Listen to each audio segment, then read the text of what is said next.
Ok. Ustedes oyeron, ¿verdad? Que dijo que estaba en recording in progress. Pues muy buenas tardes a todos los que nos acompañan. Gracias por mantenerse en esta actividad. Mi nombre es Federico del Monte. Yo soy el presidente de la Sociedad Puertorriqueña de Planificación, que fue fundada en 1954 y es la entidad que agrupa a los planificadores profesionales en Puerto Rico. Así que muchísimas gracias de nuevo por estar con nosotros. Queremos agradecer también a la Liga de Ciudades, que tan entusiastamente acogió la iniciativa de la Sociedad Puertorriqueña de Planificación de celebrar este simposio para reflexionar sobre lo que habían sido los 4 años post Huracán María y todas las experiencias que se han acumulado a lo largo de este tiempo. También quiero dar muchísimas gracias al equipo de la Sociedad Puertorriqueña de Planificación, la planificadora Marisol Rodríguez, la planificadora Malta Bravo, el planificador Héctor Rivera, que han estado trabajando mano a mano en la preparación y planificación de este simposio, que hasta el momento, con lo que hemos visto hasta ahora, ha sido un éxito rotundo. Así que muchísimas gracias a todos. De igual manera, al equipo de la Liga de Ciudades, que ha sido instrumental para que este evento corra de la manera que se ha desarrollado. Así que nos quedan 2 días que esperamos que van a ser muy productivos para desarrollar esta nueva conversación que hemos tratado de ir impulsando para ocupar los espacios del país y para poner de relieve la importancia de la planificación como una herramienta fundamental en ese lema que tiene esta actividad, que es hacia el cambio sistémico. Y la herramienta clave para ese cambio sistémico va a ser la planificación y toda la gente, instituciones de Puerto Rico. Esta tarde vamos siguiendo un poco la tónica que ha establecido Cristina Miranda. Tenemos un panel de lujo, como ella dice, con 3 distinguidos expresidentes de la Sociedad Puertorriqueña de Planificación, que son Malta Quiñones, Mari Villarini y Gabriel Rodríguez, a quien le doy muchísimas gracias por haber aceptado la invitación y la disposición para participar. Las biografías de los compañeros están en la página web, así que voy a hacer una presentación. Se acaba de unir David Carrasquillo, que lo habíamos invitado, pero teníamos dudas de hacer los ajustes. Pues también está con nosotros David Carrasquillo, así que realmente tenemos un panel de lujo para discutir. Entonces, lo que habíamos más o menos discutido, que la mecánica era que vamos a tener una primera ronda de más o menos 10 a 15 minutos para cada uno, donde van a exponer más o menos algunos de sus pensamientos sobre el proceso de reconstrucción y cómo lo ven. Y entonces una segunda ronda de más o menos de 10 minutos para tener reacción de entre los compañeros de temas que hayan podido mencionar otros compañeros y que ellos quieran reaccionar, o asuntos adicionales que quizás no pudieron abarcar en la primera presentación. Vamos a tener una primera presentación de 12 a 15 minutos para que hagan su primera presentación. Yo voy a estar pendiente del tiempo. Entonces, brevemente, como quieran, que la biografía va a estar disponible, voy a empezar presentando a Mari Villarini. Mari Villarini es una distinguida planificadora que ha sido presidenta en varias ocasiones de la Sociedad Puertorriqueña de Planificación, que ha tenido un trabajo muy distinguido en diversas facetas, tanto gubernamentales como en el sector comunitario, que trabajó junto con un grupo de planificadoras, un libro que para nosotros es fundamental en términos de la planificación en Puerto Rico, que para una planificación en Puerto Rico sostenible, y ya nos va a hablar un poco de eso. Tenemos también a Gabriel Rodríguez, que es otro distinguido planificador que trabajó en el Departamento de Transportación y Obras Públicas y estuvo a cargo de la planificación de gran parte de lo que ha sido el proyecto de infraestructura urbana más grande de Puerto Rico, que fue el tren urbano. Así que Gabriel tiene muchas cosas que contarme y tiene una amplia experiencia en diversas fases. Tenemos también a Marta Quiñones, quien no necesita presentación, pasada presidenta de la Sociedad Puertorriqueña de Planificación, presidenta de la Asociación de Economistas, que ha sido una voz bien constante en términos de todo este tema del plan de ajuste fiscal. Y tenemos a David Carrasquillo, que le tocó, vamos a decir, la prueba de fuego de estar frente a la SPP durante el huracán David, el huracán María. El huracán María y el huracán David. Y el huracán David, y estuvo ahí enfrente una tarea titánica en esos 2 años que fueron muy intensos. Así que gracias a todos. Entonces, la secuencia es: comenzamos con Gabriel, seguimos con Mari, sigue Marta. Entonces David me había dicho que entonces que él se quedaba para último y él cerraba. Así que yo llevo el tiempo, le hago señales a los compañeros. Entonces comenzamos con Gabriel Rodríguez. Bienvenido, Gabriel. Muy buenas tardes. Quiero señalar que Federico también es un distinguido planificador y expresidente y actual presidente de la Sociedad Puertorriqueña de Planificación, así que somos 5 en realidad. Perdonen que voy a leer la ponencia para evitar digresiones y no ponerme muy incoherente y poder llegar al punto. Primero que nada, quiero señalar que me gusta el título del simposio, de la resiliencia al cambio sistémico.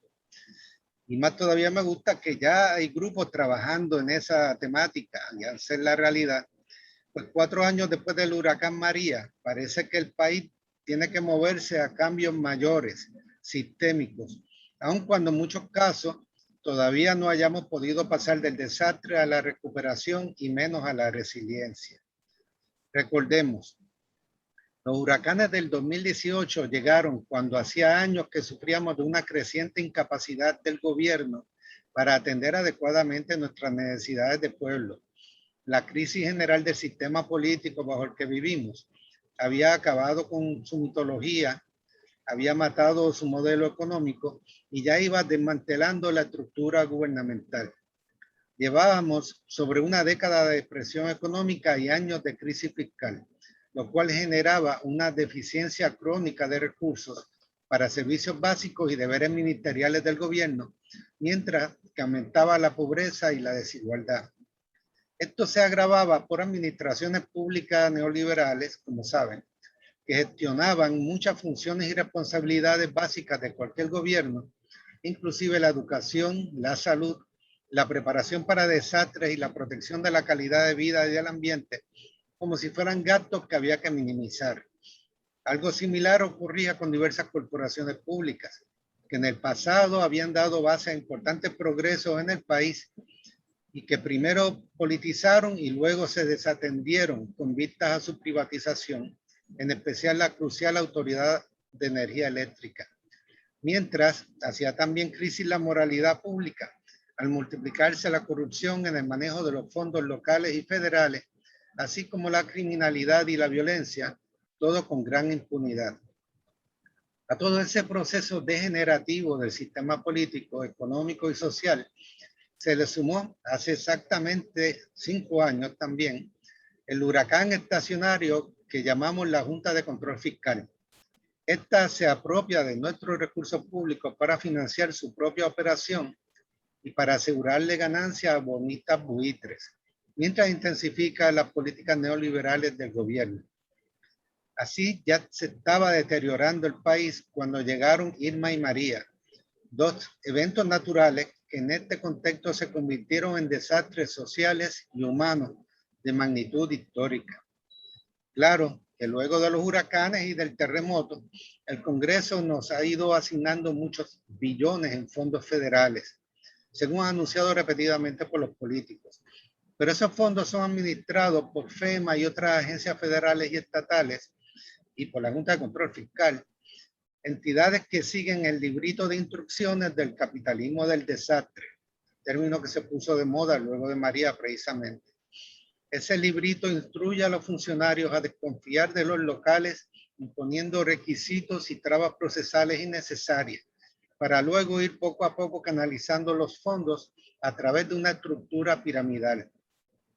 Primero llegan los grandes contratos, cost plus, para diseñar los procesos y programas. Y luego siguen subcontratando asesoría, pasos y programas, cada uno generando ganancias a intermediarios, requiriendo procesos complejos y gastos, aunque sean reembolsables, de parte de agencias que no tienen personal, de municipios que no tienen liquidez y de la propia población afectada. Hasta lo que finalmente va llegando a la gente, al pueblo, es poco y con años de retraso. Y por cierto, el contrato de Luma también sigue este patrón de costos. En efecto, el librito o libreto funciona como un eficiente sistema de redistribución de ingresos, canalizando los impuestos de los ciudadanos norteamericanos y puertorriqueños hacia las ganancias de grandes corporaciones norteamericanas, con algunos beneficios para socios locales y eventualmente algún beneficio social local. Diversidad de estudios y en particular la página Los Chavos de María del Centro de Periodismo Investigativo documentan ese proceso hasta el presente. Por eso hacemos bien en aspirar a cambios sistémicos, cambios de sistema y no solamente a la recuperación y la resiliencia. Encomiables esfuerzos presentados hoy, como los de la Fundación Comunitaria, van por esa línea. En efecto, como se ha indicado en el plano local, de abajo para arriba, podemos trabajar hacia cambios sistémicos, partiendo desde las comunidades y los municipios, pero debemos siempre aspirar a crecer hacia ámbitos mayores y nuevas formas de organización en el plano nacional. En ese proceso, considero que serán de gran utilidad las ideas presentadas en la obra Planificación para un Puerto Rico Sostenible, Fundamentos del Proceso, frutos del esfuerzo y sapiencia de las planificadoras Mari Villarini, Lucy Cuadrado Peterson, Lucila Fuller Marvel, Mariesel Maldonado Lafontaine y Evelyn Moreno Ortiz. Espero que puedan ver más o menos hasta la obra, la carátula del libro. De hecho, haber apoyado el comienzo de la redacción de esta obra por parte de esas 4 distinguidas planificadoras ha sido para mí lo más importante de los 3 años de mi gestión como presidente de la SPP, del 2011 al 2013, aunque la obra finalmente vio la luz ya en el 2016. Les exhorto a estudiar toda la obra, pues son solo 142 páginas de fácil lectura, muy amena, pero sobre todo el capítulo 4, propuesta de acción para la concertación del plan, un ejemplo. Como apreciaremos en la obra, y ya nos dicta la experiencia post-María, para movernos hacia cambios sistémicos desde abajo, desde lo local, es necesario reconocer, educar y motivar a líderes ciudadanos, funcionarios públicos locales, educadores, empresarios privados y entidades sin ánimo de lucro. A todos estos actores hay que capacitarlos en la práctica de procesos colectivos democráticos, partiendo desde la solidaridad y buscando una visión compartida, la de un mejor país. Los planificadores profesionales tenemos mucho para aportar en ese proceso, orientados por la ciencia, los datos, la planificación, y para ayudar a los ciudadanos y entidades privadas a identificar unos principios y valores que se adopten en conjunto, unas concertaciones, unos compromisos, para empoderar comunidades y entidades y laborar por crear y adelantar la visión de un mejor país. Para lograrlo es particularmente importante promover el diálogo sostenido entre sectores que hoy se creen antagónicos, como los empresarios y los ambientalistas, para democráticamente concertar acuerdos de acción, proyectos locales transformadores y reclamos no solo de ayudas a las que se tenga derecho, sino de cambios en los procesos y la estructura del gobierno. Por suerte, ya diversas entidades también se mueven en esa dirección. Un consejo especialmente útil que surge de la obra que les recomendé es la vinculación de la organización comunitaria con el espacio territorial y sus realidades geográficas locales. Esto se puede hacer en varias escalas, pero me parece particularmente prometedor el organizar a las comunidades y grupos de acción según los cauces de ríos y cuencas hidrográficas, La identificación de las personas y entidades con su entorno geográfico natural puede llevar a una mayor y más informada conciencia de las raíces de nuestros problemas locales y sobre las consecuencias de nuestros actos. También pueden viabilizar planes y proyectos más efectivos, promoviendo la acción concertada multisectorial. Utilizando prácticas de la democracia participativa en proyectos municipales, el diálogo sostenido entre diversidad de sectores, técnicas de planificación participativa en el desarrollo de visiones de proyectos y vinculando a los participantes con su espacio territorial, en particular reorganizando comunidades y proyectos según las cuencas hidrológicas, podemos adelantar hacia cambios en nuestra forma de vernos y actuar colectivamente, en particular ante eventos naturales. Desde lo local podrían así surgir cambios sistémicos que a su vez alimenten reclamos por los cambios de sistemas y prácticas a nivel nacional. Sostengo que la mayoría de los habitantes de este archipiélago ya aspira a una sociedad donde la soberanía esté realmente en el pueblo puertorriqueño, como hace más de medio siglo se escribió en la Constitución, y que este pueblo, unido por aspiraciones comunes, es capaz de utilizar su soberanía para construir un país en verdad democrático, justo, solidario, próspero, educado, sostenible, resiliente y feliz. Para ese cambio sistémico radical, cambio de sistema, debemos trabajar todos y todas, desde las comunidades y municipios y a todos los niveles. También creo que los planificadores profesionales tenemos un rol importante en ese proceso, particularmente en la práctica profesional desde los municipios y empoderando a las comunidades. Muchas gracias por la oportunidad de expresar. Muchísimas gracias, Gabriel, por tus palabras. Seguimos ahora con Mari Villarín. Voy a poner la presentación.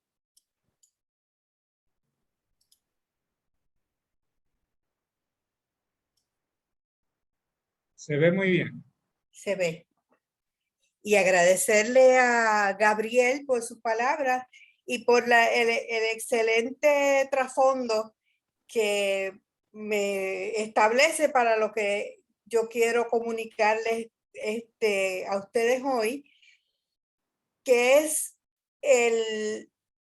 cómo nosotros juntos, los planificadores, la Sociedad Puertorriqueña de Planificación, la Liga de Ciudades, los asistentes a este panel, impulsar un cambio sistémico en el manejo de los recursos de agua de nuestro país.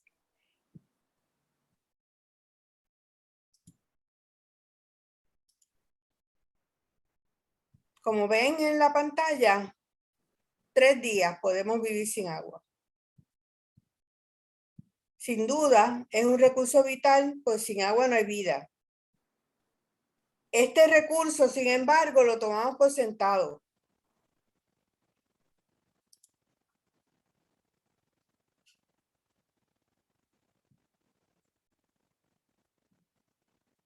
El país y nosotros como seres humanos que vivimos en esta isla, nuestra meta debe ser tener abastos de agua seguros y confiables y en cantidad y calidad aceptables para las necesidades físicas, sociales y económicas, siempre, aún contando con la variabilidad del clima. ¿Es esta nuestra realidad? ¿Tenemos agua suficiente? ¿Podemos darnos el lujo de no ocuparnos de este recurso, de tomarlo por sentado? Damos siempre por sentado que el agua nos va a salir por la pluma. Podemos ver en la gráfica, en esta próxima imagen, la diferencia entre la escorrentía anual total en el periodo indicado y las extracciones de agua. En el 2010 se estimaron que Puerto Rico contaba con 4.592 millones de galones de agua no evaporada. en comparación con los 724 millones de galones diarios utilizados. Así que da la impresión que no tenemos problemas de abasto. Sin embargo, los expertos en el tema nos dicen que a pesar de que la isla cuenta con abundantes recursos de agua, en Puerto Rico no se han manejado o protegido adecuadamente estos recursos. Nuestros ríos y quebradas están siendo afectados por la deforestación y tasas de erosión severa. Esta situación agravada por las secuelas del huracán María. La sedimentación acelerada afecta a nuestros embalses principales que nos suplen de agua potable. Las descargas sanitarias, las actividades agrícolas, las industriales y las actividades humanas afectan la calidad del agua en los ríos y estuarios del país. Igualmente, los acuíferos, esos depósitos de agua subterráneos, lo contaminamos con descargas sanitarias e industriales. El exceso de bombeo, agravado por el aumento en los niveles del mar, incrementa el problema de intrusión salina, particularmente en la costa sur de la isla. En el Plan Integral de Recursos de Agua de Puerto Rico, se señala que a pesar de la aparente abundancia de agua con que cuenta Puerto Rico, este cálculo, que se hace a base de valores promedios, no toma en consideración la gran variación en la escorrentía entre periodos secos y periodos de mucha abundancia de lluvia. Así que la tasa de extracción de agua para suplir las necesidades del país representa casi la totalidad del recurso disponible durante los periodos de sequía. Y añadimos a la ecuación el calentamiento global. Nos encontramos en una situación a futuro preocupante en términos de la disponibilidad de suficiente agua con el aumento en la probabilidad de sequías. Creo que ya estamos experimentando esa situación. Cada año llueve menos. Y claro, la culpable siempre es la mala planificación. Queda claro que los suministros de agua confiables y seguros en Puerto Rico están amenazados por el aumento de las temperaturas, cambios en el patrón de lluvias y el aumento del nivel del mar, un mayor riesgo de sequías e inundaciones extremas. Como agravante a la situación, encontramos que en Puerto Rico tiene un sistema de agua potable viejo, con importantes problemas de mantenimiento preexistentes a María y agravados por su paso. Fíjense ahí en la pérdida de capacidad de los embalses que proveen agua al área metropolitana de San Juan y a la costa suroeste. En este caso, Dos Bocas, por ejemplo, perdió 60.5% de su capacidad antes de María, que es de los que suplen a San Juan. La Plata 24 y Carraízo 46. Después de María, vemos cómo estas pérdidas de capacidad en los embalses que proveen agua a estas áreas de la isla aumentaron considerablemente. Y en la costa sur,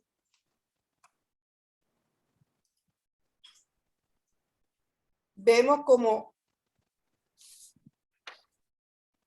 los acuíferos que proveen agua de pozo para esta región están siendo afectados por el incremento de los niveles del mar. Y la pregunta que traigo a esta audiencia hoy es: ¿qué hacemos? ¿Cómo atendemos esta situación tan crítica? Esta situación que está bajo nuestro radar. Nosotros no percibimos la urgencia que tiene esta situación, envuelto en tantas problemas que tiene el país.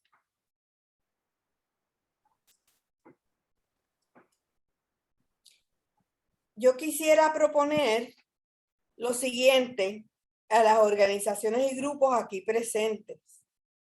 Primero, que adoptemos el enfoque sistémico en relación con los recursos de agua y la cuenca como unidad de acción. La ilustración a la derecha muestra la relación del sistema natural con la sociedad y la economía. El sistema natural es el sistema. Sin este no hay sociedad y menos hay economía. Somos naturaleza. Por tanto, se hace necesario que cualquier política relativa al agua parta de una visión integral y sistémica, porque el agua se expresa como sistema, en lo que conocemos como cuencas. Puerto Rico tiene 54 cuencas mayores, las cuales han sido agrupadas con cuencas menores y áreas costaneras en, creo que son 22 unidades hidrológicas por el USGS. Y aquí ven los ríos de Puerto Rico y las unidades, las cuencas divididas por las unidades hidrogeológicas.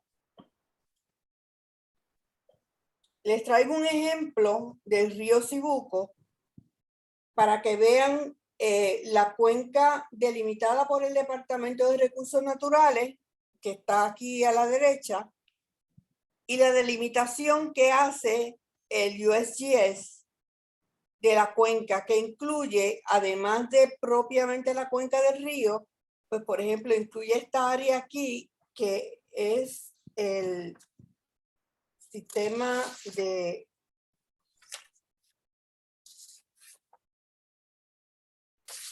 ahora de la Laguna Tortuguero.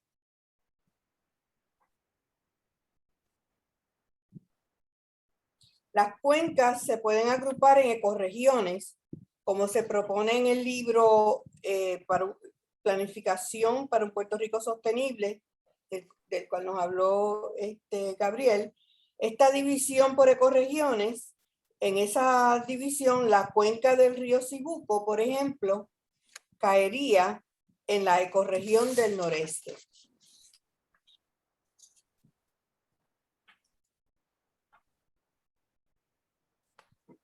Lo segundo sería un proceso de formación en el tema de los recursos de agua para los alcaldes, los planificadores, las organizaciones interesadas, líderes e individuos, ¿verdad? El objetivo de este proceso sería adquirir y ampliar los conocimientos sobre la situación del recurso agua en el país mediante talleres, conferencias y otros medios educativos. O sea que lo primero que tenemos que hacer es informarnos. Lo segundo, esto nos debería llevar a decidir sobre un plan de acción para compartir ese conocimiento con los residentes de las cuencas con el objetivo de interesarlos en proteger los recursos de agua de la misma. Lo tercero que yo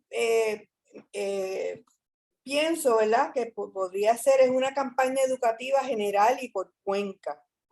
Por ejemplo, podría tener el título "Sin agua no hay vida, protejamos nuestros cuerpos de agua". Los objetivos es destacar la importancia del agua, promover el conoce tu cuenca, cuáles son los ríos y quebradas, el territorio que esta incluye. Estos son procesos educativos. Estado de situación de los cuerpos de agua en cada cuenca y qué podemos hacer. Esto respondería bien a un esfuerzo intermunicipal porque las cuencas no responden a los límites municipales, por lo que puede haber más de un municipio por cuenca. Las ecorregiones incorporan un grupo grande de cuencas y pueden ampliar el ámbito de acción de estos grupos. Se puede partir de la experiencia exitosa, por ejemplo, de los municipios que lograron con la campaña de embellecimiento de sus ciudades. Un poco sería ampliar a la cuenca, a los ríos y a los cuerpos de agua, ese sentido de responsabilidad y pertenencia cívica. Lo cuarto que se me ocurrió fue un proceso de organización por cuenca para ampliar ese proceso educativo y establecer acciones para proteger la cuenca. Ese proceso sí está claramente establecido en el libro y en el capítulo 4 del libro específicamente. Los objetivos aquí pues serían organizar los esfuerzos de educación y de protección de la cuenca, identificar oportunidades de proyectos especiales por cuenca que ofrece la perspectiva de cuenca para el desarrollo económico. Y aquí les traigo un ejemplo, ¿verdad? Si tomamos nuevamente la cuenca del río Cibuco, podemos identificar recursos que apuntalarían excelentemente una estrategia de desarrollo económico alrededor de la oferta de la naturaleza en los municipios que la componen, total o parcialmente, entre ellos Vega Alta, Vega Baja, Morovis, Corozal, Naranjito y un poco de Manatí. Como ustedes ven, es un área preciosa. Ven los canales del pantano del río Cibuco, con que abrí la presentación, las cuevas de las Cavachuelas en Morovis. Es interesante porque ya los municipios, cada municipio tiene una cantidad sorprendente de reservas naturales y forestales ya establecidas, como señala aquí la hoja que les presento. Y lo voy a dejar aquí. Espero pues un poco a verles, perdón, esta es la Laguna Tortuguero, que también está en esta cuenca y es un recurso fabuloso. Hasta aquí llego. Espero haberles impregnado un sentido de urgencia para atender estos asuntos relacionados con nuestra agua y espero también haber abierto una posibilidad de actividades para atender este reto. Y me solidarizo con Mafalda siempre, que dice que lo urgente no nos impide ocuparnos de lo importante. Gracias.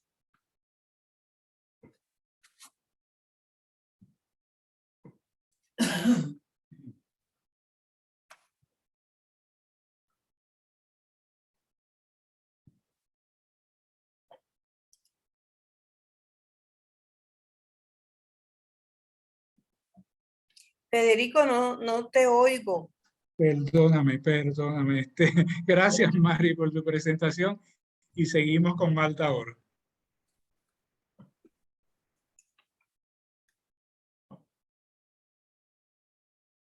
Marta, está en mute.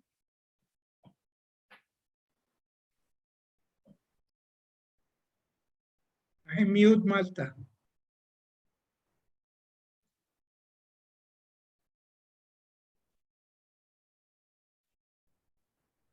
Malta, estás en mute.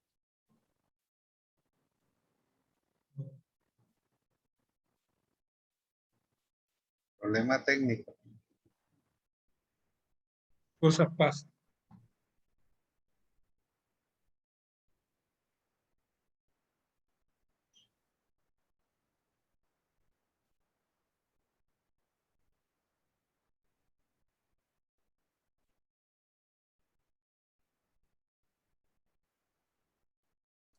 Bueno, la presentación.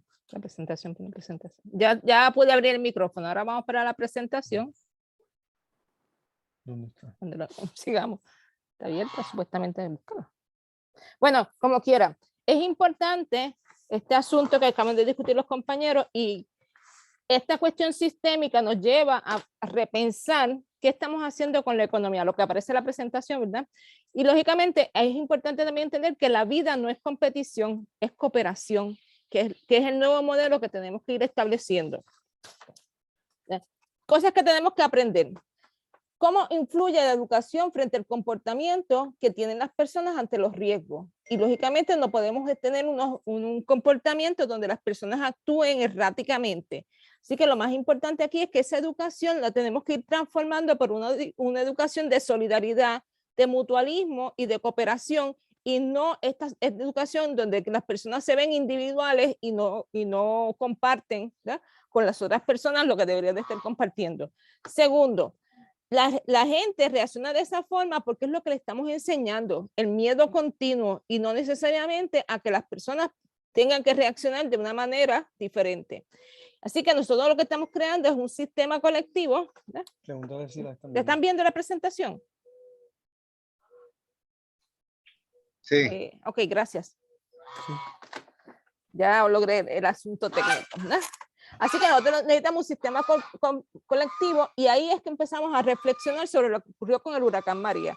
Porque mientras no reflexionemos, mientras no entendamos qué fue lo que sucedió, no vamos a poder cambiar las circunstancias, ¿no?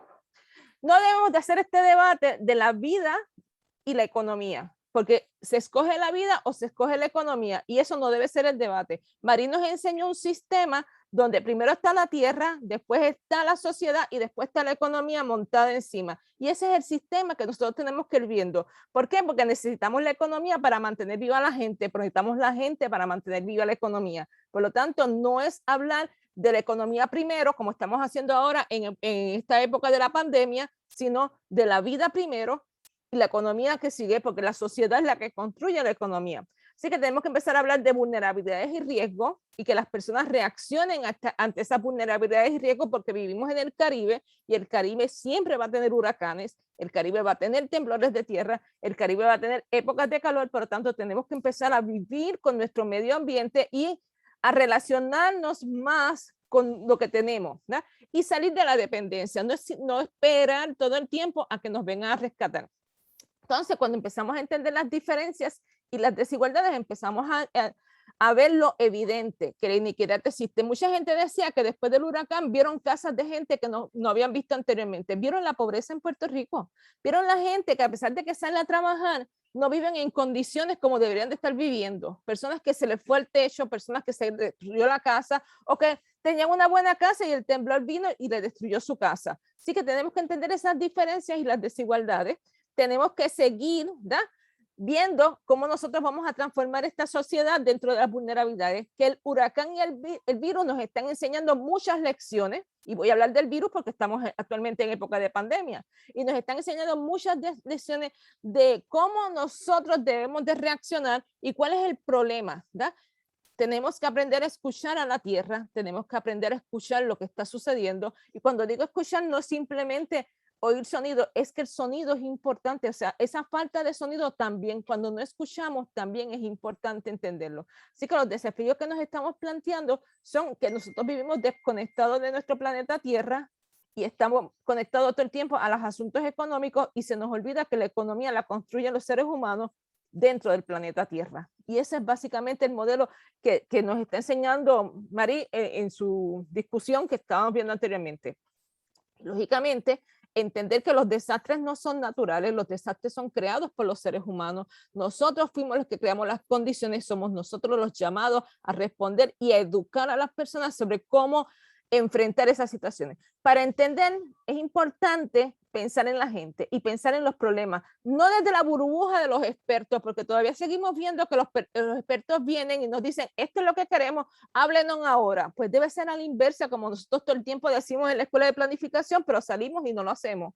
Tenemos que hablar con la gente, recoger sus problemas y entenderlo. Y desde las ciencias sociales tratar de buscar explicaciones, no solamente desde las ciencias naturales, es desde las ciencias sociales, porque somos sociedad. Así que han habido otros huracanes y nosotros quizás debamos de buscar qué aprendimos y qué no aprendimos de esos otros huracanes. En la década de 1940, que salimos también de un huracán y de la Segunda Guerra Mundial, se trabajó diferente con los fondos federales que llegaron.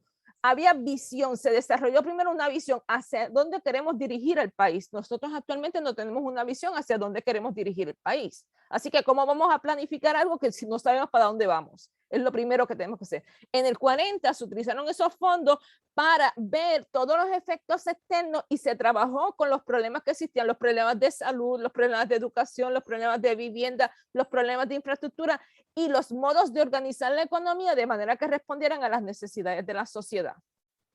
Así que tenemos 3 escenarios posibles que podemos ver. Primero, no aprender, sencillamente, hacernos los ciegos, los sordos y los mudos. En ese escenario las cosas van a ir cada vez peor. Se va a volver a una normalidad que no es normal para mucha gente, sino que ataca a muchas personas y que es normal más que para un grupito particular. Y lógicamente eso nos va a llevar a esa sociedad más injusta, más insegura y con menos democracia. Es el escenario donde nada va a cambiar. El capitalismo financiero va a seguir auspiciando la deuda y cogiendo más deuda. Es el modelo que la Junta de Control Fiscal o Supervisión Fiscal nos está imponiendo. Así que ese es uno de los modelos que podemos escoger. El segundo modelo es hacer un poquito del cambio, porque el capitalismo sabe, y sobre todo después de la época de la pandemia, que necesita que hayan algunos cambios, que no todo el mundo puede estar tan pobre, porque si no, ¿quién va a consumir y quién va a gastar en la economía? Así que es seguir ganando, cambiar algo pequeño y lógicamente de esas miserias sacar a las personas. Por eso es que se están negociando los planes de ajustes en Estados Unidos para darle a las personas algunos dineros que le están enviando, que ya nos han enviado 2 cheques y ahora nos van a enviar más chequecitos. Pues es parte de eso. También los planes de que a las personas que ganan menos se les dé algún tipo de ingreso, porque el modelo dice, si la gente no consume, no van a funcionar. Pero fíjense que nosotros todavía Puerto Rico está en el primer modelo, no cambia nada, porque la Junta de Control Fiscal hasta ataca las pensiones sin enterarse de que si la gente no tiene dinero, no puede consumir, ¿no? Que es parte del estancamiento económico. Así que en este también se están hablando de perdonar las deudas, renegociar las deudas, y es lo que la gente le está recomendando a la Junta de Control Fiscal. Yo estoy en el tercer escenario. Cambiar la economía por una economía social, solidaria, empática y cooperativista. Es el escenario alternativo a la civilización que tenemos ahora. Es cambiar dónde está el poder, darle el poder a la gente, dar el poder a las comunidades. Es ver el medio ambiente y vivir con los retos que nos enfrentamos en el medio ambiente. Es entender a la gente y buscar soluciones a sus problemas. Lógicamente, es convertir la naturaleza en ese recurso natural importante. No verlo como que nos causa desastres naturales, sino que nosotros los alteramos para causar desastres naturales. Por eso las cuencas hidrográficas son importantes, porque nos dicen que tenemos que vivir donde estamos y entender el sistema para poder entonces superar los traumas que nos pueden estar causando nuestros propios desastres, ¿no? Este paradigma va a intentar cambiar todo el modelo, ¿no? La matriz de consumo, de energía, de economías plurales y aprender de las lecciones que nos está dando el huracán y los huracanes anteriores y lógicamente los temblores y ahora la pandemia. Hay un periodo de transición que tenemos que ir gestando y es cambiar esa economía social, solidaria, empática y cooperativista. ¿Por qué? Porque lógicamente debemos reconocer que estamos en la 4ª transformación industrial, o sea, la 4ª revolución industrial que tiene que ver con la inteligencia artificial y todos estos modelos que nos están oprimiendo en parte porque son los modelos digitales que nos mantienen conectados, pero que también nos hacen retos, como sucedió conmigo hoy, para poder conectarme aquí, el reto de poder entender el nuevo modelo que Zoom estaba estableciendo, ¿verdad? Así que es importante entenderlo, pero también entenderlo en los procesos históricos donde estamos, ¿verdad? Porque no es lo mismo lo que sucedió en 1940 que lo que está sucediendo ahora, pero sí, la gente sigue ahí y la gente espera cambio. Así que hay que cambiar esas relaciones de poder, hay que volvernos de nuevo a conectar con nuestra madre tierra y lógicamente a conectarnos con nuestra gente. Es empezar a escuchar a la gente, escuchar lo que nos dice la tierra, escuchar dónde estamos. Y es hablar del cambio climático y hablar del ambiente, porque el cambio climático lo hemos ignorado y es parte del problema que tenemos que enfrentar. Así que dentro de esa nueva economía que está en transición tenemos que hacer un balance, ¿no? Para ser independientes, para alejarnos de la dependencia. ¿Y por qué ese balance? Porque lo que nos dice y debemos de escuchar es que necesitamos los 3 sectores económicos fortalecidos. Necesitamos el sector primario porque necesitamos soberanía alimentaria. No podemos seguir dependiendo de que nos alimenten, de que tengamos que comprar la comida afuera para que regrese aquí. Tenemos que mejorar nuestro sistema primario para poder entonces entender cómo nosotros nos adelantamos hacia la soberanía alimentaria. tenemos que entender nuestro sector secundario, nuestras industrias y las industrias que nosotros tengamos en Puerto Rico. Estos fondos de recuperación tienen que recuperar el sector primario desde todas las fases, desde los orgánicos hasta los demás, ¿no? Hasta los más industrializados. El sector secundario, establecer diferentes empresas que lógicamente generen movimiento económico positivo en Puerto Rico, y el sector terciario que está sufriendo los embates del COVID, pero que es parte importante de todo esto porque es como articulamos y movemos la economía. Cada uno tiene pesos, pero no podemos concentrarnos hacia uno. Y veámonos en el ejemplo del Caribe. En el Caribe se concentraron más que nada en el sector turismo. Y sí, el sector turismo le generaba riqueza, pero ante el cierre por el COVID dejaron de recibir los turistas. Y si dejan de recibir los turistas, pues lógicamente empieza a haber menos ingresos en el país. Y además de eso, descubrieron que tenían que comprar lo del sector primario y secundario en el extranjero, porque ellos no tenían una economía articulada donde cada una se podía mover. Nosotros no la tenemos al 100%, pero descubrimos, primero, que el sector primario reaccionó rápidamente y empezaron las personas que son agricultores a vendernos las cajitas de productos agrícolas, ¿verdad? Y empezaron a enseñarnos que existía otra forma de consumir y otra forma de ver ese tipo de relación. El sector secundario, las industrias que están en Puerto Rico y que responden a Puerto Rico, cambiaron su línea de producción. Las industrias de ron decidieron que podían hacer alcohol y hand sanitizer. Las industrias de costura decidieron que podían hacer las mascarillas y hacer las batas y hacer todo lo que se necesitaba. O sea, vimos que podíamos articular. Si tenemos más control de nuestras industrias, podemos entonces reaccionar a los cambios, y eso se llama aprender de lo que está sucediendo, ¿verdad? Y eso es parte importante. Volver a la normalidad es volver a ese pasado de crisis e inequidad. Por lo tanto, la normalidad que quieren algunos es muy violenta para mucha gente, porque los excluye, porque los tienen en empleos precarios. Por lo tanto, tenemos que visibilizar para poder entender y aprender. Y además de eso, otro proceso que lo mencionó Gabriel es el nuevo protagonismo del Estado. Ya no es tanto enfocarnos en las privatizaciones y en las políticas neoliberales y los recortes, sino ver un Estado fortalecido, no un Estado que nos reprime y nos persiga, sino un Estado que nos ayude, pero no es un Estado que se mantenga en emergencia permanente, sino que pueda reaccionar inmediatamente, ayudarnos y después seguir siendo nuestro Estado, no facilitador, sino nuestro Estado que responde a las necesidades de la gente y con las personas. Y lógicamente lo vimos más en los municipios que en el gobierno central. Por lo tanto, hay muchas lecciones que se deben de ir entendiendo y ver y evaluar nuevamente que todos esos recortes que nos están aplicando nos afectan directamente como sociedad. No he visto un estudio todavía científico que mida las condiciones de los recortes, porque lógicamente fue una decisión caprichosa y arbitraria sin ningún tipo de evaluación. Por lo tanto, tenemos que volver a ser más científicos. Nosotros tenemos que hablar de equidad y hablar de las desigualdades. ¿Cómo logramos que todos seamos iguales, ¿verdad? O todos logramos la equidad.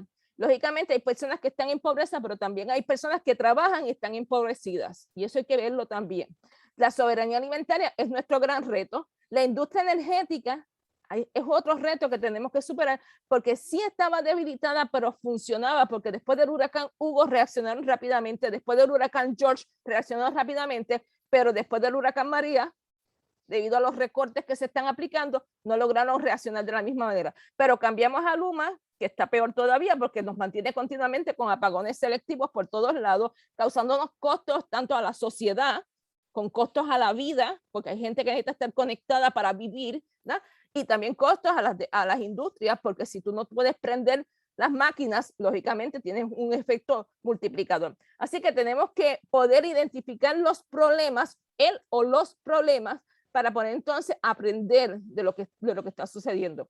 Hemos dejado de ser científicos y ahí tenemos que volver de nuevo. ¿Por qué? Porque nosotros no estamos entendiendo ni estamos afrontando las realidades. Estamos copiando y estamos repitiendo, pero no estamos aprendiendo. Tenemos que empezar a cambiar ese modelo, ¿verdad? Esa nueva normalidad, buscar qué normalidad quiere la sociedad, o sea, qué es lo que queremos como sociedad, buscar soluciones contextualizadas que respondan a los contextos que nosotros tenemos y no a lo que yo quiero que se responda, ¿verdad? Hay que reconstruir, encontrar una solución para la gente, ver lo evidente, y la economía no es primero, es parte de la vida y eso hay que entenderlo. Las conexiones entre huracán, pandemia y cambio climático hay que entenderlo. Hay mucho desconocimiento, hay mucho de lo que tenemos que reflexionar un problema que han enfrentado muchos países ha sido cómo solucionar el dilema del hambre y la protección, y Puerto Rico también, a pesar de que negamos que existe hambre, hubo mucha hambre durante el huracán, después del huracán, hubo mucha hambre después de la pandemia, y entonces todavía tenemos estos elementos que tenemos que solucionar, y esa dicotomía entre economía y vida todavía sigue vigente. O sea, escoger entre si la gente va a salir a la calle o protegerse es parte de esa dicotomía que tenemos que solucionar junto con la de hambre y protección. Lógicamente, el modelo distinto ve todas esas cosas, contempla a la gente y entiende que la gente es primero. Muchas gracias.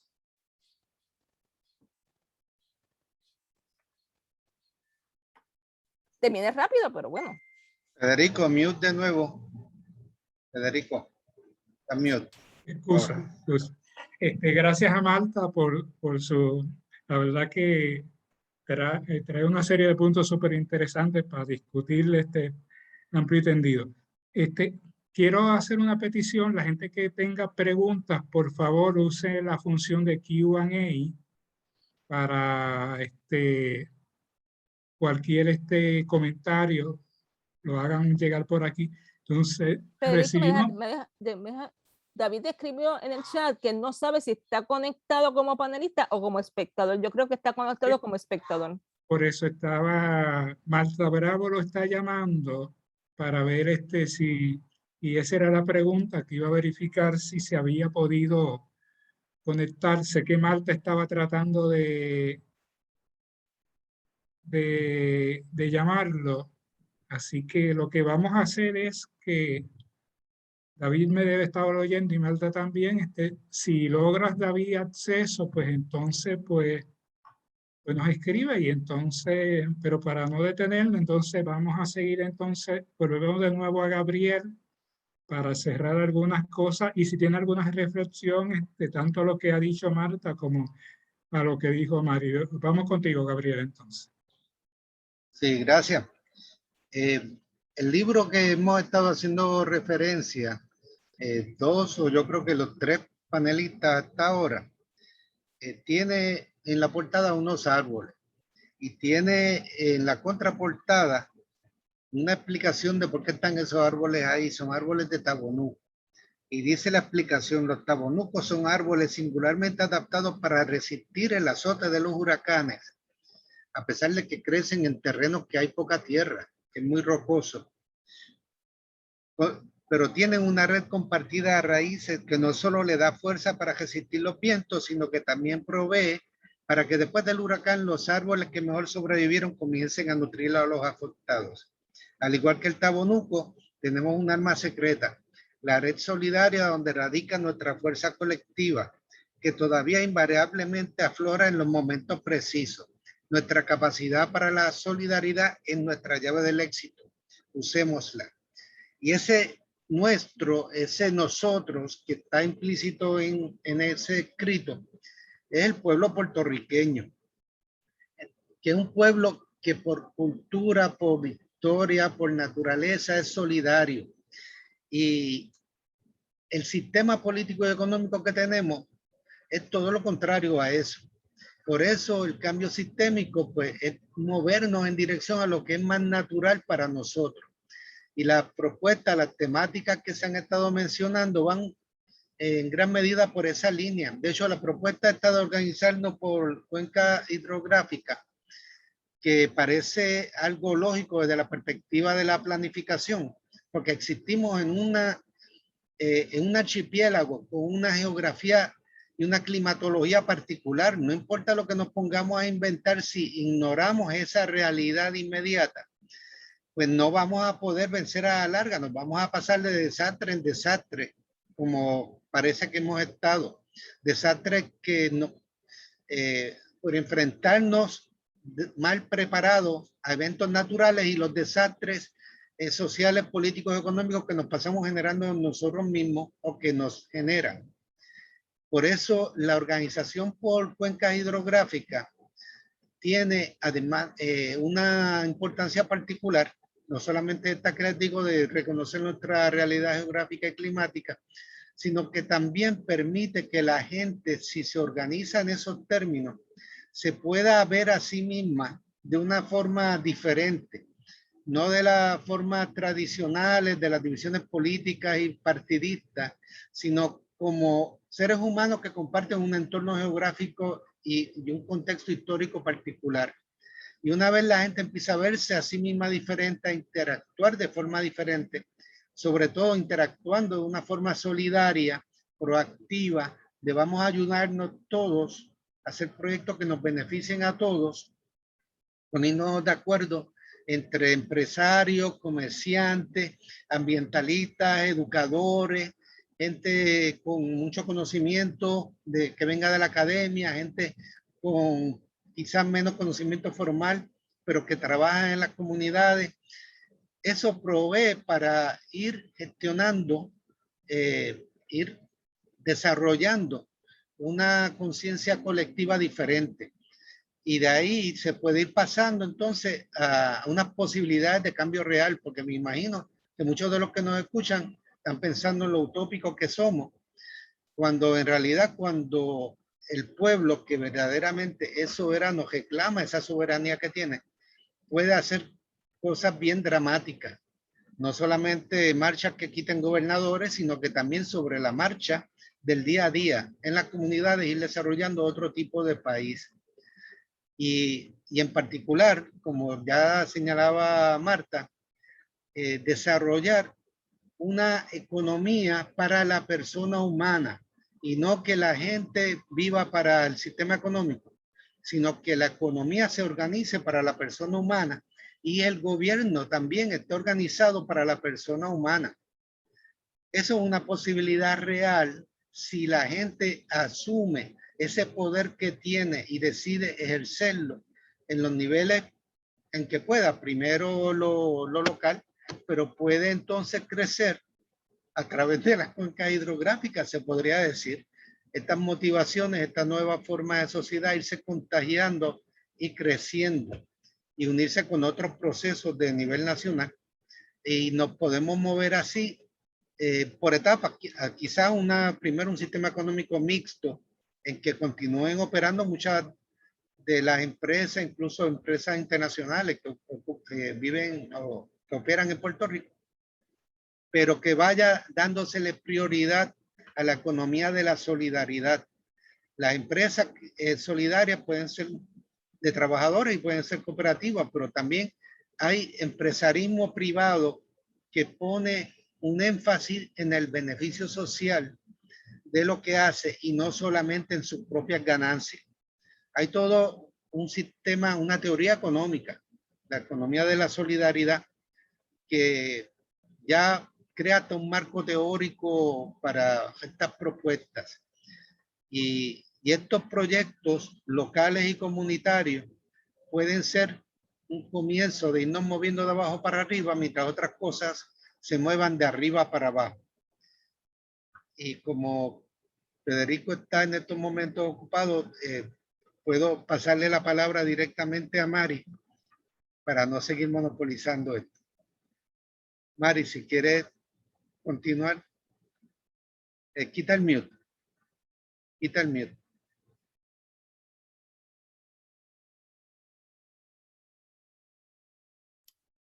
Primero que nada, quitar el mute.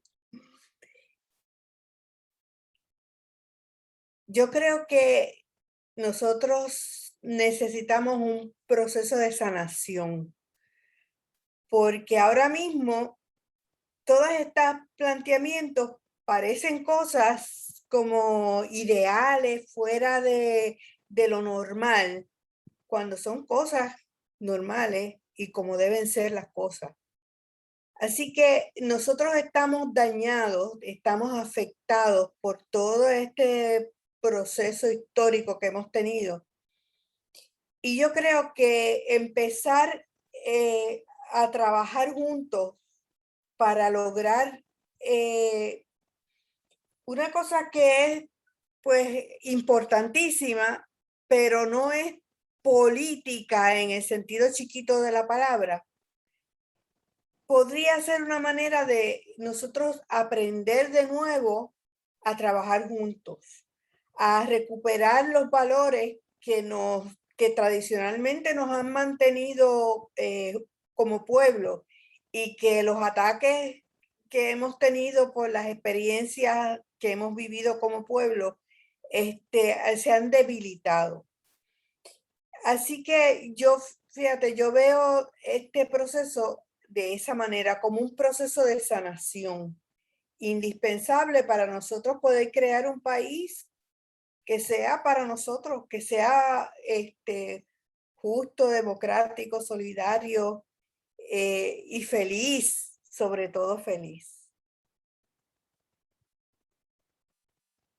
Gracias, Mari, por tus palabras. He estado aquí resolviendo unos hechos técnicos para ver si le damos acceso a David. Marta, ¿tú querías añadir algo? Sí, mira, parte importante, bueno, contestar uno de los planteamientos que hizo Amparo, que dice que es científicos y humanistas. Yo considero que el humanista es un científico. Cuando nosotros separamos a los humanistas y los ponemos aparte a las humanidades como que no es ciencia, estamos negándole todo el proceso que hacen los humanistas para investigar a la sociedad y responder a los problemas. O sea que cuando yo hablo de científico, hablo de todos los científicos. Hemos dejado de hacer ciencia en todos los conceptos y hemos excluido también a otros científicos y nos hemos vuelto dogmáticos. Y eso es un problema que tiene la ciencia en Puerto Rico, que es una ciencia dogmática. Repite y repite y repite y no se sienta a entender lo que está sucediendo. Y por eso es que hablamos de que tenemos que volver de nuevo a escuchar a las personas para poder entonces reconstruir lo que necesitamos. Van a decir que, como dice Mari, es ideal. Pues no, es ideal, sí, pero es que una vez lo hicimos, en Puerto Rico nos sentábamos y yo que soy fanática de educación a la comunidad, de ese proyecto que tenía el Departamento de Educación y que me pasó leyendo los libritos todavía que están en línea de educación a la comunidad. Sé que nosotros lo hicimos una vez como pueblo, una vez nos sentamos a hablar con las personas, a llevarles los proyectos y que ellos lo evaluaran y que escogieran cuál fuera el proyecto mejor. O sea, esa planificación participativa que hablamos ahora en Puerto Rico se aplicaba desde 1940. Lo que pasa es que dejamos a otras personas que secuestraran los procesos y lo que estamos diciendo es debemos de nuevo retomar esos procesos, pero en este proceso de la distribución de fondos para reconstrucción a Puerto Rico muchas veces nos volvemos de nuevo dogmáticos y venimos desde arriba a decir a las personas lo que tienen que hacer y se nos olvida que tenemos de entender a las personas, escucharlas y bajar.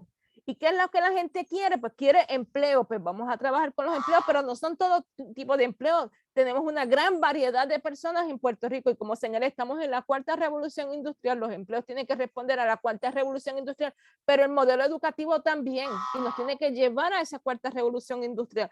Y la cuarta revolución industrial va a generar menos empleos, pero van a ser empleos que se supone que se le paguen mejor a las personas y que lógicamente podamos manejar los asuntos, pero van a quedar todavía empleos antiguos, o sea, van a quedar empleos que son de la primera revolución industrial, de la segunda revolución industrial y de la tercera revolución industrial, y tenemos que armonizarlo porque todos juntos contribuimos a Puerto Rico. ¿Quién creó la crisis en Puerto Rico? No fueron nosotros los trabajadores, lógicamente nosotros estamos pagando los platos rotos. ¿Quién creó la crisis? También está creando las soluciones, pues no, tenemos que darle las soluciones a otras personas. Así que es parte de lo que estamos pidiendo, esa solidaridad y ese trabajo en comunidad. Y es difícil, bien difícil, porque estamos acostumbrados a ser dogmáticos y a tener la razón. Y tenemos que bajar de esa nube. Lo segundo es que hay que hablar de las externalidades. En Puerto Rico no se habla de las externalidades, esos costos externos. Y esos costos externos son importantes para poder entender qué fue lo que sucedió y qué es lo que está sucediendo. O sea, cuando nos sentamos a ver el huracán, tenemos que ver qué fue lo que sucedió y por qué, cómo lo podemos resolver, pero además de eso, buscar las alternativas, porque si lo hacemos lo que estamos haciendo hasta ahora, que son parchos, vamos a tener los mismos errores continuamente repitiéndose. Y eso, lógicamente, es importante. Así que por eso hablamos de cambiar esa economía, por una economía social que responda a las personas, que responda a la gente, con un gobierno que responda a las personas y a su gente, no que responda a las empresas solamente, que sea solidaria y ahí incluye a todos los sectores económicos que Gabriel mencionó, porque todos y todas somos parte de la economía. Por eso hablo también de la cooperativa, de ser cooperativas, porque el modelo cooperativista ha demostrado que ha sido más fuerte. Después del huracán María, quienes abrieron no fueron los bancos, fueron las cooperativas. Y ahí empezamos a ver entonces que sí hay un espacio económico que tenemos que estudiar y retomar nuevamente. Y tenemos que ser empáticos, tenemos que ponernos en los zapatos de las demás personas para poder entender que lógicamente la gente no todas responde de la igual manera y las diferentes situaciones. Esos grupos que se dieron organizados en diferentes lugares respondieron a que conocían ese proceso de solidaridad y que entendían ese proceso de solidaridad. Así que es muy importante ese nuevo modelo de desarrollo que tenemos que desarrollar. Y aunque diga desarrollo y desarrollar, ¿verdad? Porque ese nuevo modelo de desarrollo responde a lo que nosotros queremos y con visión hacia dónde queremos dirigir a Puerto Rico. ¿Cómo yo voy a distribuir unos fondos si no sé para dónde va Puerto Rico?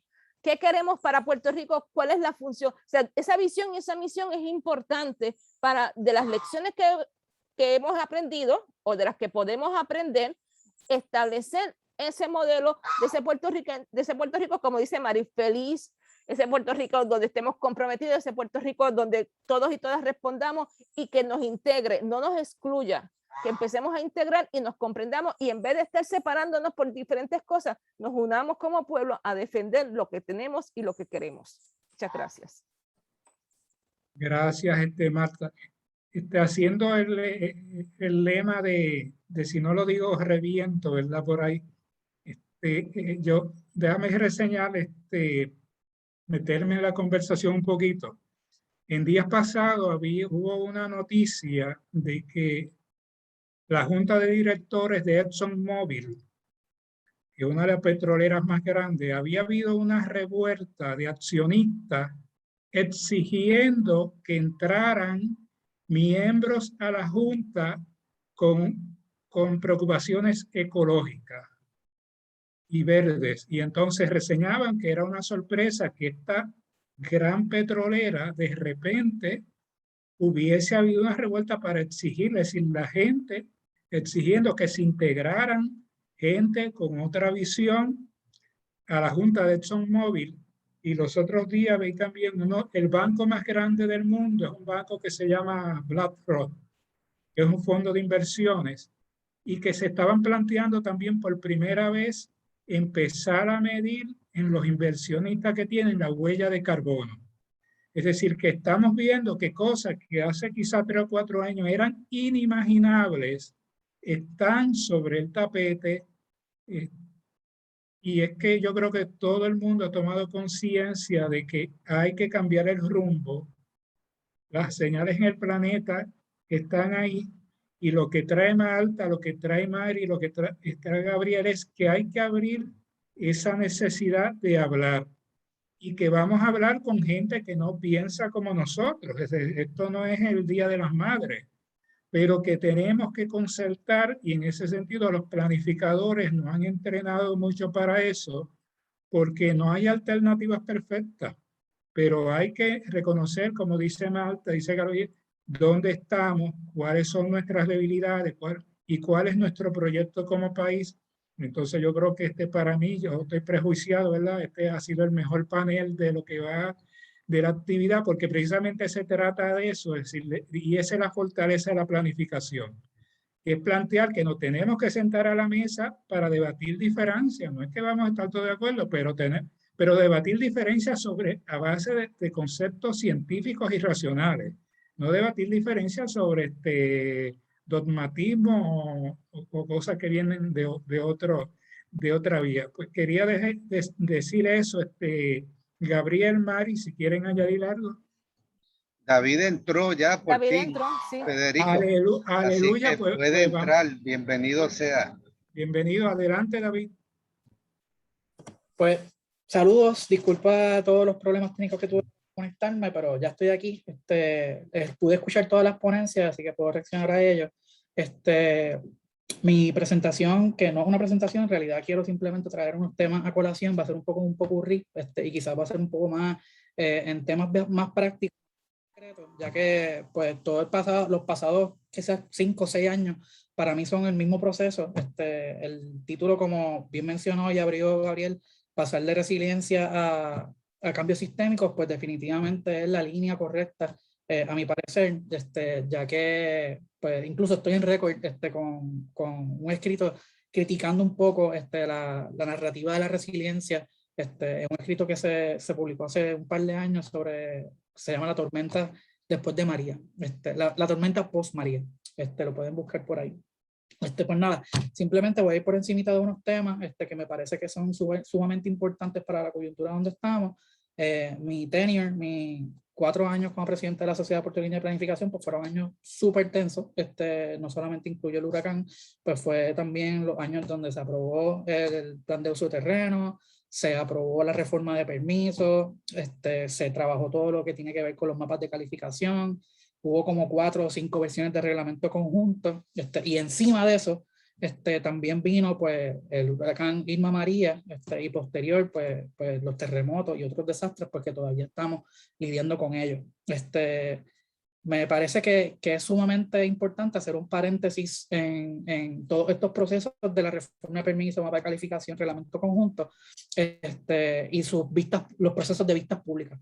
Los procesos de vistas públicas fueron totalmente pro forma. En estas vistas públicas, la Sociedad Puertorriqueña de Planificación está supuesta a ser un stakeholder o un actor principal. Sin embargo, pues la postura de la Sociedad Puertorriqueña de Planificación, que siempre estuvo defendiendo pues el interés general, y tomó una postura clara en contra del desarrollismo y las construcciones innecesarias en Puerto Rico, especialmente en la costa, pues fue visto de parte de la legislatura como una afrenta. Así que era muy común que los turnos de nosotros pues eran postergados para el final, con la esperanza de que no hubiera personas en la audiencia, postergados con la esperanza de que la prensa no cubriera la postura de la sociedad. Sin embargo, pues lo que sucedió fue lo opuesto. Un gremio profesional pues se vio obligado a tomar unas posturas más de activismo, de más vocales, más confrontativas, precisamente porque la postura del gobierno no era neutral, era una postura totalmente de la mano con los desarrollistas, con la Asociación de Profesionales del Sector de la Construcción, que muchas veces servían y sirven todavía como asesores de toma de decisiones que deberían ser objetivos y deberían ser abiertos para el público. Sin embargo, pues se le ha dado un peso y una importancia demasiado protagónica a organizaciones como la Asociación de Constructores, en vez de pues dejar zapateros a sus zapatos, y los procesos de planificación, pues no solamente en términos de cómo se atienden hacia el público, sino pues también dentro de la misma institucionalidad, pues se han tergiversado para favorecer, como estaba diciendo Marta, los intereses económicos. Por eso es que la Junta de Planificación y OSPE ahora están debajo de la sombrilla del Departamento de Desarrollo Económico, y procesos sumamente importantes como la aplicación tácita de política pública primordial, como el plan de uso de terreno, pues ha sido relegada como un segundo plano, y la implementación de muchísimas políticas públicas, como la implementación de las zonas de oportunidad o los diferentes planes de acción de los fondos CDBG-DR y INIT, que van a desembolsar más de 20 billones de dólares en Puerto Rico, y todo se ha canalizado a través de procesos de evaluación expedita, totalmente haciendo un bypass de los procesos ministeriales de evaluación de permisos, de consultas de ubicación y evaluaciones ambientales. Eso sin mencionar que en el proceso de reforma de permisos se eliminaron por completo los endosos de recursos naturales, de la Junta de Calidad Ambiental y del Instituto de Cultura. Pasando un poco más al futuro o al presente, en realidad, pues los procesos de planificación post desastre, todas las agencias relacionadas, entiéndase, HOD, COR3, Departamento de Vivienda, han sido procesos en donde el cumplimiento de sus mismas políticas públicas, y estoy hablando de políticas públicas estatales y federales, es totalmente cuestionable. Cuando uno lee el Stafford Act, que es lo que regula cómo es que se va a manifestar FEMA, HOD y las agencias estatales, lo primero que dice es que se tiene que identificar responsablemente quiénes fueron los afectados, se tiene que identificar cuál es la información más reliable, más confiable, la mejor información es el texto que se usa para identificar esta población, y igualmente identificar cuáles fueron los daños. Esta información es básica, pero básica para el diseño de los planes que hacen la distribución de los fondos. Sin embargo, cuando uno lee los planes de acción, pues las áreas más afectadas en Puerto Rico es todo Puerto Rico. cuando uno identifica cuáles son las áreas para hacer zonas de oportunidad, que en Estados Unidos es el 30% de las zonas que están por debajo del nivel de pobreza. En Puerto Rico, ¿cuál es? El 100% de la isla. Así que la discrecionalidad es total, tanto así que los mismos inversionistas hablan de cómo no está refinado y cómo no está dirigido. No hay una estrategia clara de cuál va a ser la rehabilitación y dónde es que el gobierno quiere que se invierta. Así que es una estrategia un poco desesperada el abrir todo Puerto Rico, y cuando digo eso no es una opinión mía, o sea, literalmente cuando uno iba a las presentaciones del pasado gobernador Ricardo Rosselló, literalmente le empezaba cada una de sus conferencias diciendo Puerto Rico is a blank slate. Vengan y hagan lo que ustedes deseen. O sea, no hay ninguna estrategia, no hay dirección en cuanto a cómo se deben dirigir estos fondos.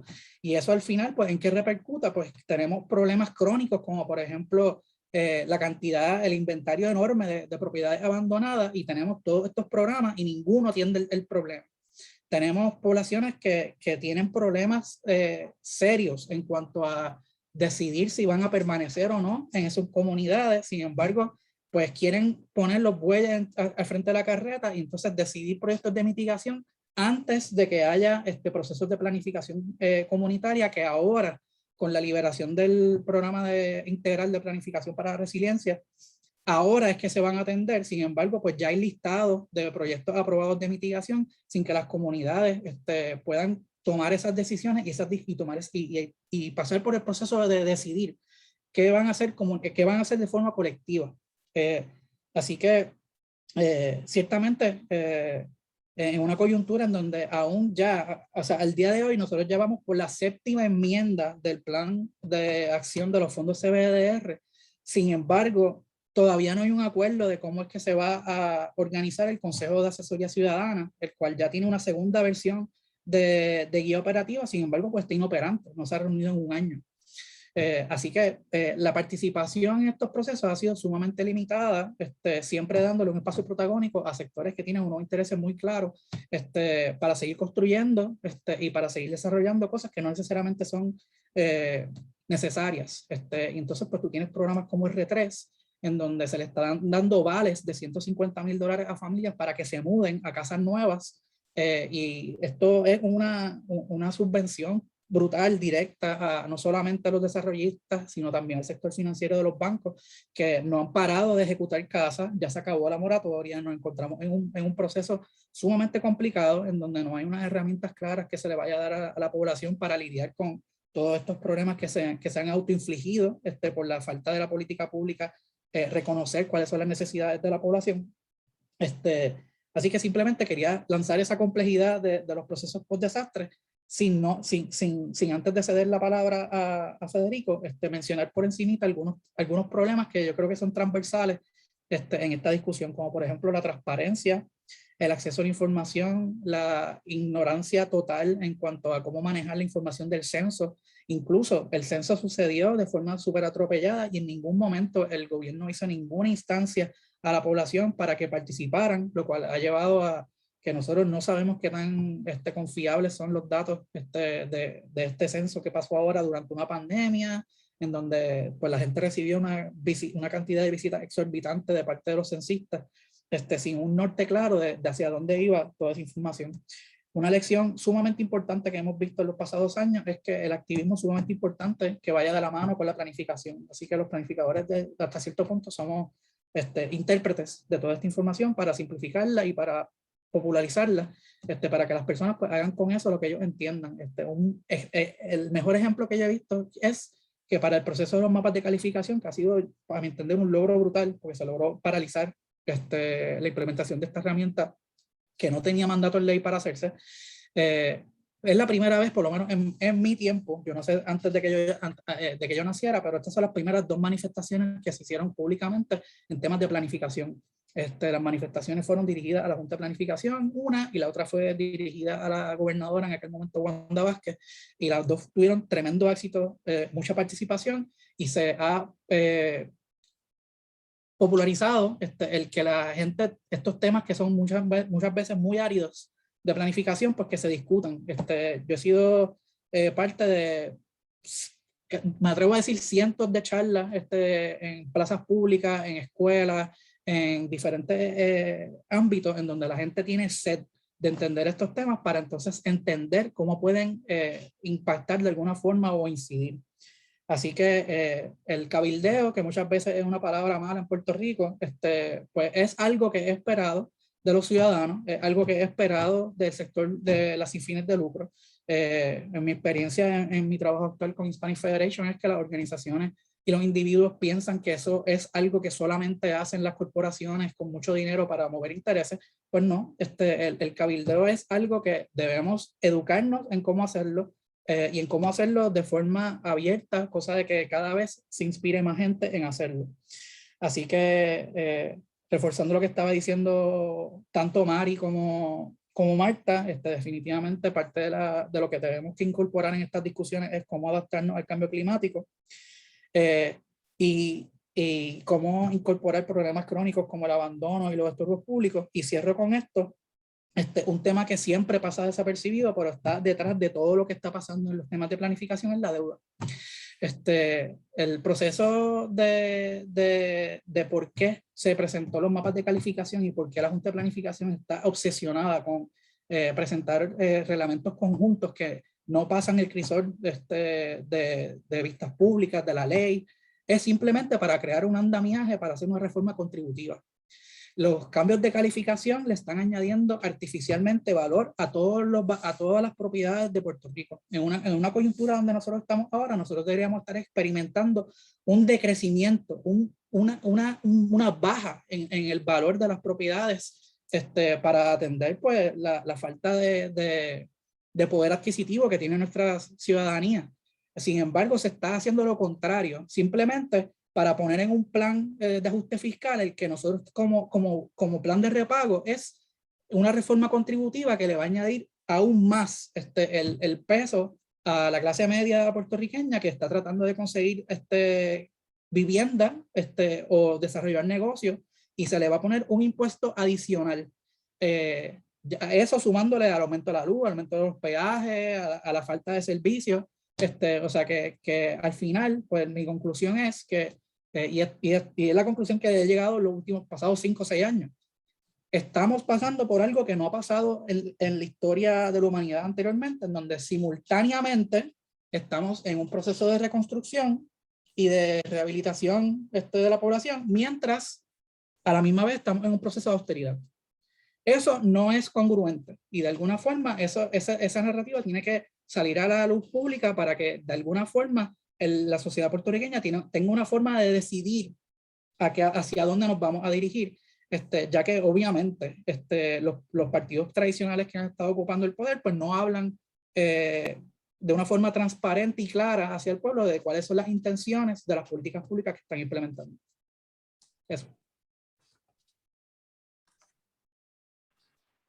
Gracias, David. Mira, perdón, hay un ruido tremendo aquí. Gabriel, si quieres reaccionar. Oh, David, como era de esperar, por toda la experiencia que tuvo en estos 4 años de presidente, pues trae mucha temática de interés, pero es compatible con todo lo que hemos estado hablando anteriormente, en el sentido de la importancia de vernos como pueblo, como personas, como individuos, como parte de un archipiélago en el que hay una realidad geográfica, hay una realidad climatológica, una realidad política, de crisis social, y a la misma vez vernos como un pueblo que es solidario por naturaleza y que tiene, que está falto de una soberanía para tomar unas decisiones. Y eso en todos los sentidos de la palabra, lo de la soberanía, que por eso nos pasamos hablando que si la soberanía alimentaria y energética, política, ambiental, hay diferentes planos específicos, pero hay uno general que es el político. Y es la soberanía del pueblo, si el pueblo decide ejercerla, la que puede empezar a hacer los cambios radicales que se han estado planteando como necesarios y como consistentes y congruentes con nuestra forma de ser como pueblo. Hemos estado planteando que de abajo para arriba una forma de caminar en esa dirección, porque el plano nacional, ¿cómo vamos a bregar en el plano nacional dado las realidades de los partidos políticos y demás? Eso es un tema aparte, no es un tema aparte, pero es un tema para otra discusión de otro tipo. Pero de abajo para arriba, el pueblo puede ir asumiendo un mayor control de muchos elementos y reclamando más control y más poder en la toma de decisiones en la medida en que se vea a sí mismo como un actor importante en todas estas cosas. Y para eso, lo de reorganizarnos, en vez de a base de las divisiones políticas tradicionales, en el sentido geográfico y de partido político, si en vez de vernos en ese sentido, nos vemos como comunidad que está en esta cuenca hidrográfica, que tiene estas problemáticas, lo que hace en río arriba me va a afectar a mí por esto y aquello, lo que yo hago aquí abajo, puedo afectarlo a los demás abajo todavía. Es otra forma de empezar a vernos y de tomar otra conciencia que pueda ayudar a liberarnos nuestra mente para otras formas de organización y de movilización.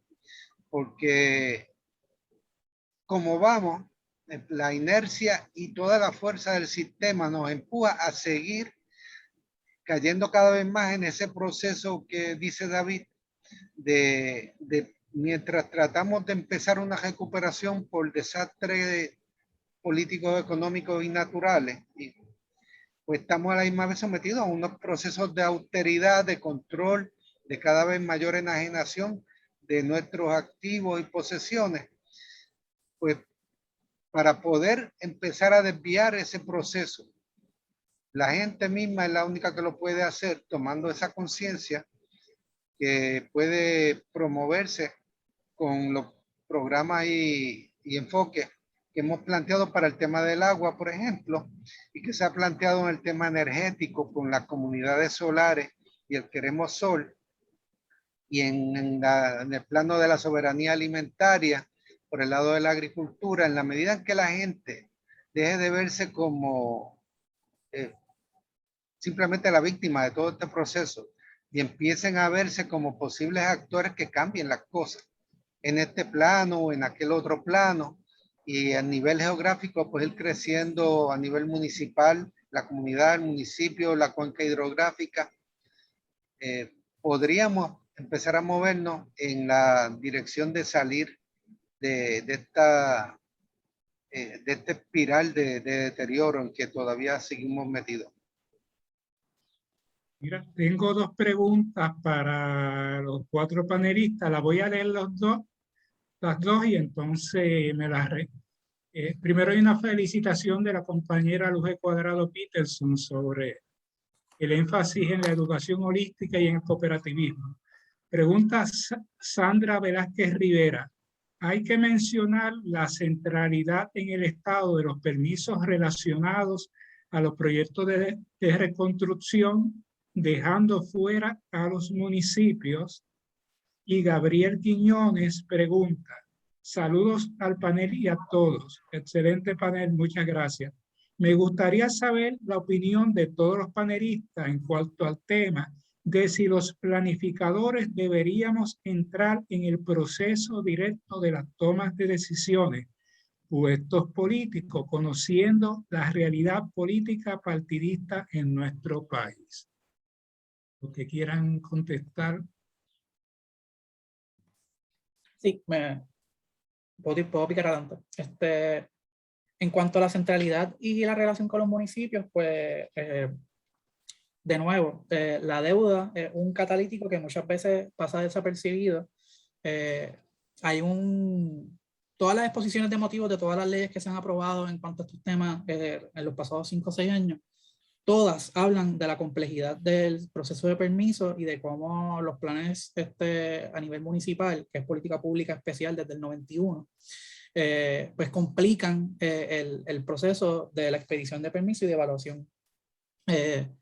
Yo simplemente tenemos que recalcar brutalmente, no solamente los planificadores, sino también la ciudadanía, de que esa política pública está ahí para quedarse, de que esa política pública empodera no solamente a los municipios, sino a la ciudadanía, ya que los municipios son el gobierno local y que tienen el acceso y el conocimiento para planificar a ese nivel.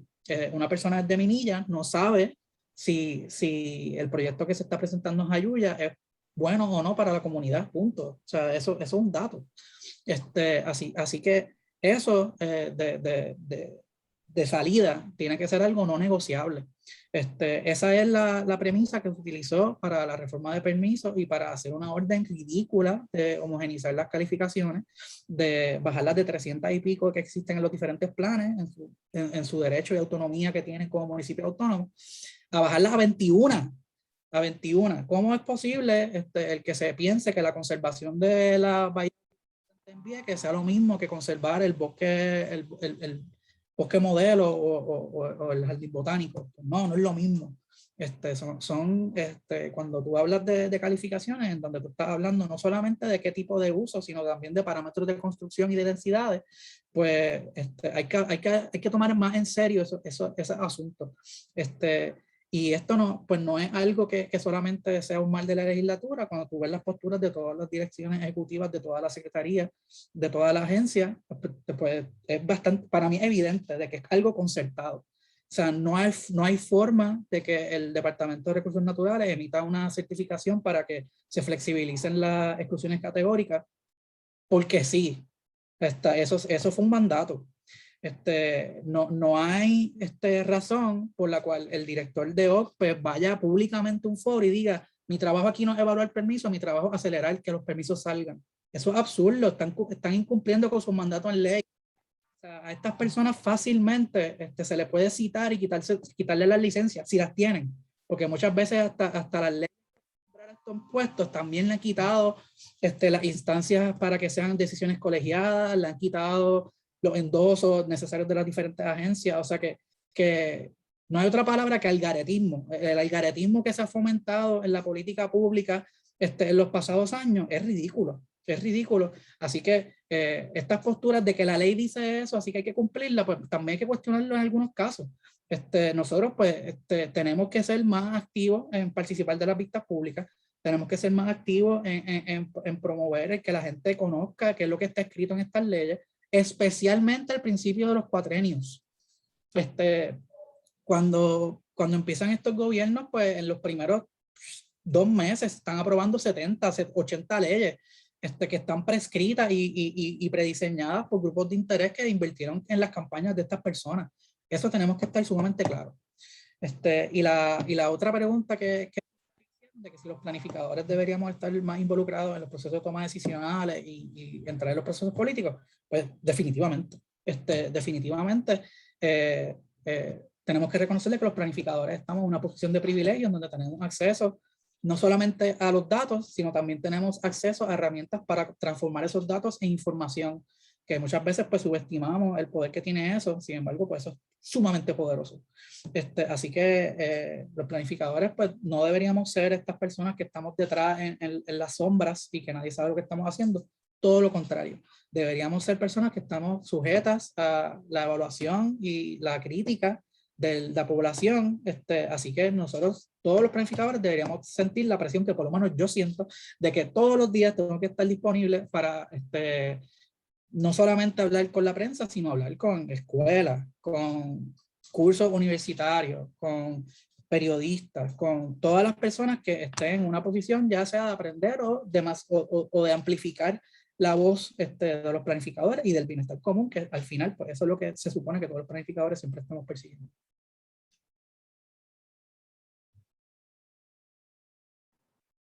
¿Alguien más? Mari, Marta, Gabriel.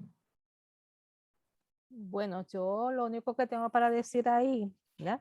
es que esa centralización lo que hace es quitarle poder y es parte de las estrategias de no hacer nada. O sea, de ese primer escenario que yo presenté, el primero y el segundo escenario, donde no haces nada y dejas que todo se haga a nivel central, o en la otra donde compartes un poquito de poder, pero nada más. Y eso es peligroso porque es contrario al trabajo comunitario, contrario a la solidaridad. Y fue lo que vimos después del huracán, cómo fueron destruyendo los espacios solidarios que se fueron creando, cómo fueron destruyendo todas esas iniciativas comunitarias que se establecieron en los lugares que estaban completamente aislados, o cómo fueron quitándole poder a los municipios que fueron articulando con su gente cómo rescatar a las personas. Así que es algo que tenemos que estar hablando y que tenemos que estar diciendo. No queremos centralización, queremos que el poder entonces baje, y por eso ahora hay que compartir ese poder, hay que bajar ese poder, pero no solamente un municipio, sino, o sea, no estoy hablando solamente al alcalde, sino a todas las personas para que todos y todas podamos participar. En cuanto a la toma de decisiones, nosotros deberíamos de estar tomando decisiones, lo que pasa es que a nosotros no nos dan esa oportunidad. O sea, los planificadores, al igual que los economistas, son los grandes ignorados, y todos los sociólogos, quizás todos los que están en ciencias sociales, son ignorados en las decisiones. Siempre se toman decisiones desde otro lado. Fíjense en cómo en esta área, en este problema del COVID, no se ha consultado con los planificadores, y los planificadores tienen parte importante. Lo discutimos el año pasado en un foro que tuvo la Sociedad de Planificación, donde hablamos en esta cuestión de la salud, los indicadores salubristas, la planificación es importante, y ahí estuvimos también ignorados. Así que es parte de los problemas que la sociedad enfrenta en Puerto Rico. Cómo escuchar a los que se debe de escuchar, y cómo entonces participar activamente como ciudadanos para reclamar nuestros espacios. Y yo diría que también hay que apoyar el desarrollo de otras fuentes de toma de decisiones, las comunitarias. Yo creo que el trabajar para que la gente tenga foros y tenga la capacidad para que su voz tenga amplificación, y que se tomen acciones relacionadas con su punto de vista y sus intereses, es un área importante de trabajo para los planificadores. Tradicionalmente los planificadores nos ponen como que, de hecho nos entrenaban así, yo no sé cuánto ya ha cambiado el enfoque, pero nos entrenaban para asesorar la toma de decisiones, no participar en ella. Y la responsabilidad de las decisiones siempre las va a tener otro. Y eso, pues hemos visto que no resulta necesariamente buenas decisiones, sobre todo en nuestro sistema político y en nuestras agencias, donde los planificadores llevábamos una vida bastante difícil. Nos encargaban de cumplir con el requisito de que hubiera unos procedimientos, pero ignoraban el resultado de los procedimientos de planificación, y entonces se tomaban otras decisiones con otras excusas. En estos momentos, la inquietud que muestra el tocayo Gabriel Quiñones es bien entendible, pero no creo que por lo menos en la agencia, en el sistema de gobierno, se provean esas oportunidades. Y el sistema político partidista no provee mucho tampoco, porque los partidos políticos tienen sus estructuras ideológicas particulares y sus lealtades, que le quitarían, incluso a un planificador que se quiera meter en esa dinámica, le quitaría libertad para analizar y responder a los problemas según como los ve, según la perspectiva del bien común, que decía David, que es la perspectiva que siempre debe guiarnos. Así que necesitamos como que otras vertientes de posible acción para el planificador en el tercer sector, en el sector de las entidades que están entrando, que han estado trabajando con las comunidades. Ubicar, ir creando nuevos centros de empleo en el que un planificador pueda ganar algo, ¿verdad? Sobrevivir. mientras responda al interés común y no al interés de un jefe de agencia, de un político, incluso de un alcalde. Hacen falta unos mecanismos más independientes. Y creo que la gente es la que puede reclamar que surjan, tanto los planificadores como la gente. Lo pueden reclamar, pero la gente es la que puede generar la fuerza para generar esas nuevas estructuras. Y creo que debemos envolvernos cada vez más con las entidades como Fundación Comunitaria y otras entidades que trabajan directamente con las comunidades para aportar nuestros conocimientos y aún buscar otros mecanismos más independientes todavía.